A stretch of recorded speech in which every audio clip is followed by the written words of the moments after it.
It's President's Day in the United States. Oh yeah, that's how I'm spending this time of year instead of Valentine's Day.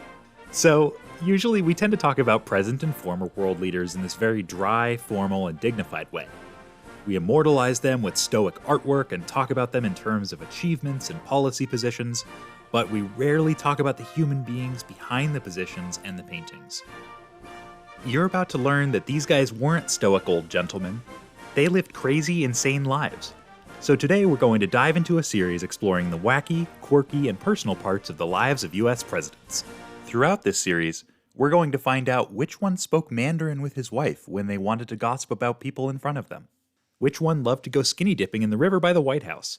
Which one has a foreign capital named after him?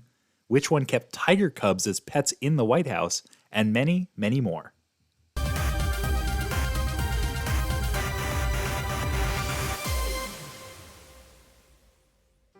Hello, wonderful bitizens of the internet. Welcome to Learnabit. Today, I'm starting a series of videos covering the lives of the US presidents, specifically the fun facts they didn't teach you in school. We're going to be going in order, starting with George Washington. George Washington, the man who could not tell a lie, which is a pretty bad trait to have when you're the leader of an insurrection that largely relied on spies, ambushes, and hit-and-run tactics.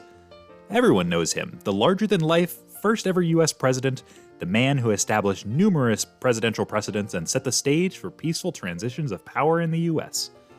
Here's what I bet you didn't know about him, though. He apparently didn't like being president all that much. His wife Martha commented to a friend after his retirement that, "The general and I feel like children just released from school." Part of this might be because he was actually by many accounts a pretty socially awkward and shy guy.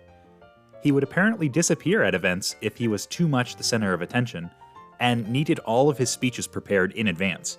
He struggled with public speaking otherwise. Washington seems to have been an awkward teenager, who sometimes struggled to find his place a bit socially, or at least until he met and was helped along by his first love, his best friend's wife. Yeah. Her name was Sally Fairfax, to whom he sent a letter basically confessing his love literally weeks before his wedding to Martha. Okay then, moving on. Washington was actually likely among the 3 richest presidents in all of US history. His net worth is obviously not totally clear, but according to 24/7 Wall Street, because of his marriage into Martha Custis's very wealthy family, and because of the huge amounts of prime farmland he owned, he probably held a peak net worth of what would today be $587 million. John Adams, perhaps best known for not being first, or for people getting his name confused with the name of that one beer brand that's actually named for his cousin. So there's probably a lot you didn't know about John Adams. The nation's first old curmudgeon ever to be president, Adams was extremely unpopular at parties and had a reputation for being extremely pretentious and short-tempered, which is actually funny on a couple levels because he was also known for being short. Benjamin Franklin described Adams with phrases like, "absolutely out of his senses," and "he means well." The fact that he was missing most of his teeth and refused to wear dentures probably also didn't help his case. He actually advocated for the president to be referred to as His Highness, but his political foes instead preferred to refer to him as His Rotundity. Basically the first ever presidential fat shaming. However, maybe his bad mood wasn't really his fault.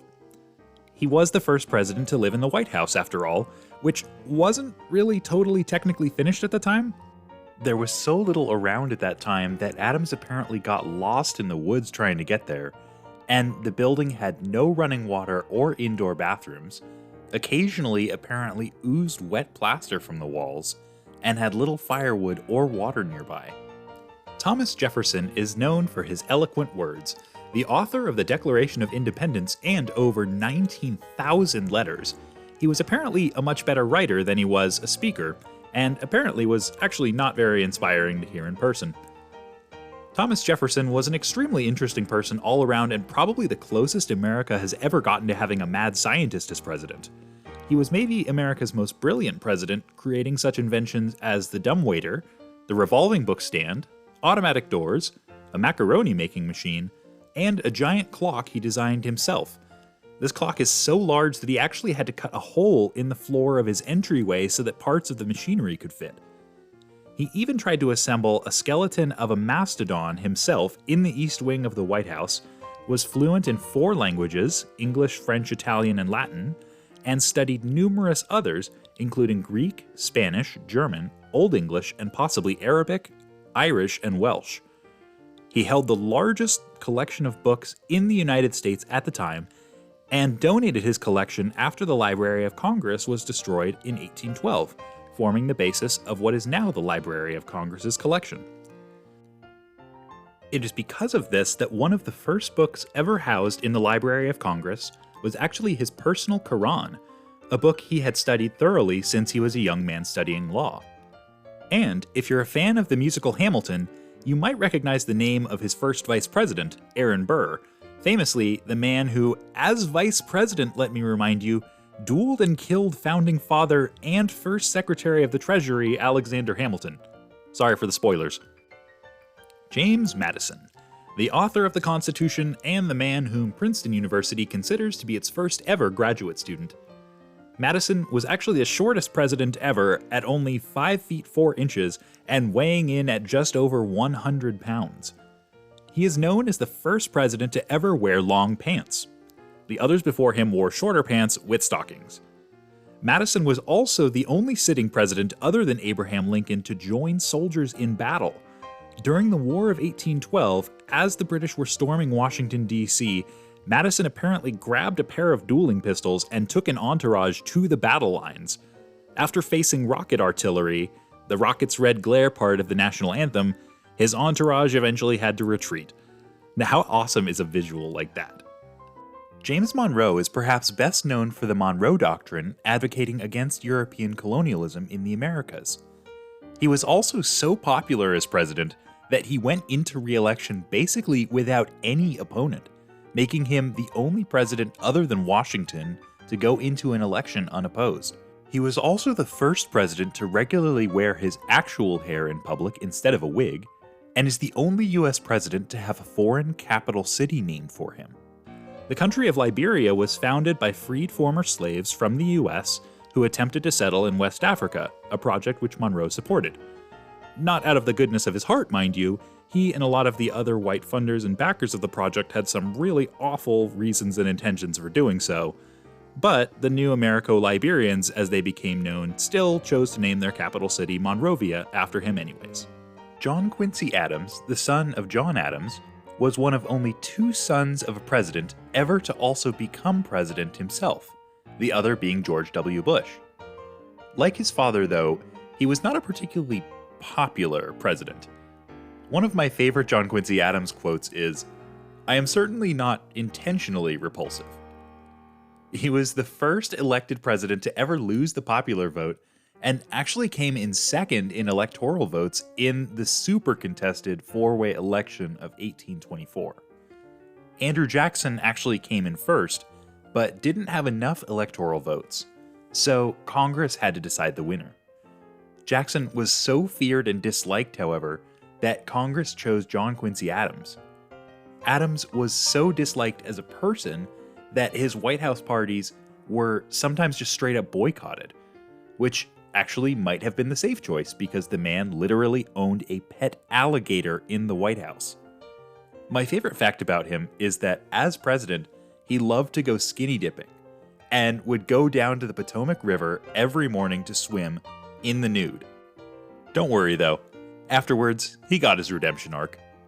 He continued on in politics, was elected to the US House of Representatives, where he became a very powerful figure, and was a primary force in creating the Smithsonian. Like his dad, Quincy Adams was strongly anti-slavery, and became a leading force against slavery in Congress.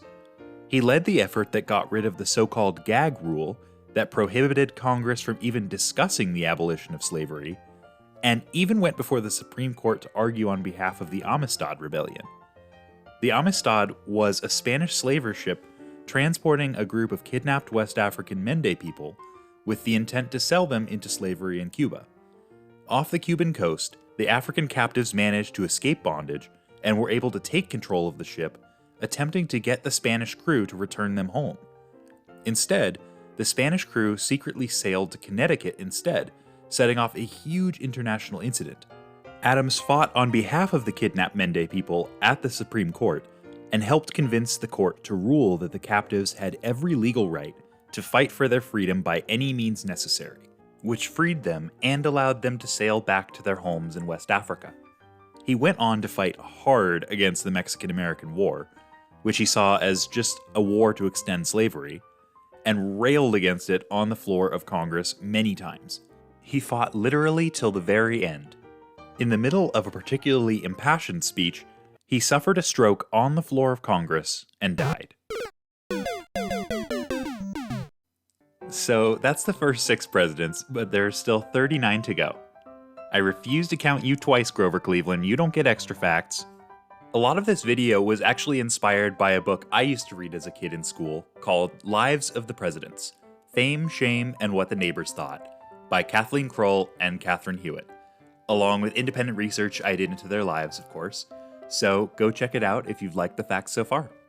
I hope you guys liked this format and this video, and if you did, it would help a lot if you guys would hit the thumbs up below this video, and make sure to subscribe if you haven't yet to be notified when I put up more. This has been Learnabit. Thank you for watching.